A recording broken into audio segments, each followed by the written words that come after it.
Alright, so today I'm going to show you how to remove the coil springs on a Mercedes. I'm working on my 2000 Mercedes SL, and I'm going to be removing the front coil springs.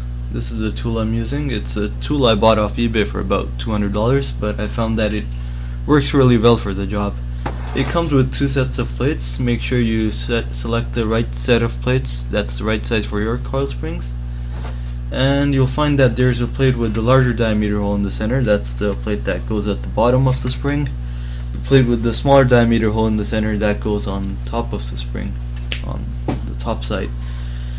So yeah, after you put the top plate in place, make sure to turn the tool about 60 degrees to lock the tool in place. And after this, there will be a nut at the bottom using which you will be able to compress the spring.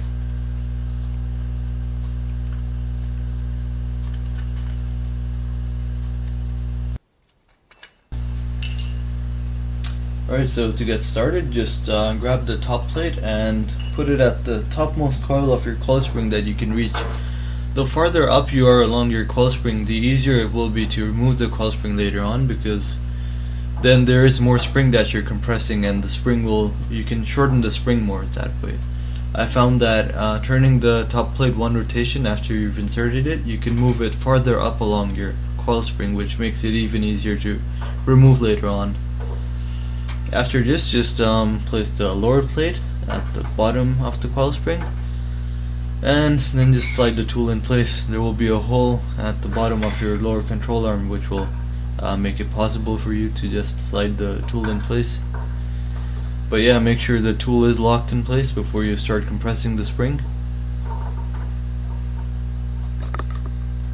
So what I found was when you compress the spring, the lower control arm actually moves up with the spring, which makes it harder to remove the spring. If you have another person to help you out, you can just have the person to hold the lower control arm down as you move the spring. But since I was working on the car alone, I added a wooden block between the wheel hub and the top of the wheel well, which held the lower control arm in place as I was compressing the spring.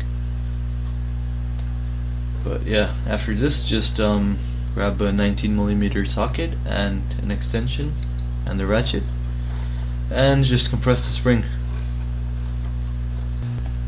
Alright, so once the spring is compressed, just hold the spring from the side and just gently pull it up and remove it. Do not hold the spring from the bottom or the top of the spring, because if the spring does open up, it is under a lot of tension. You don't want it to hurt your hand. Be careful with it. Hold it with both hands, like I'm not doing in this video because I was holding the camera with one hand. But yeah, be careful with the spring. It is a heavy spring. Don't drop it. Yeah, that's pretty much about it. That's how you remove a coil spring from a Mercedes.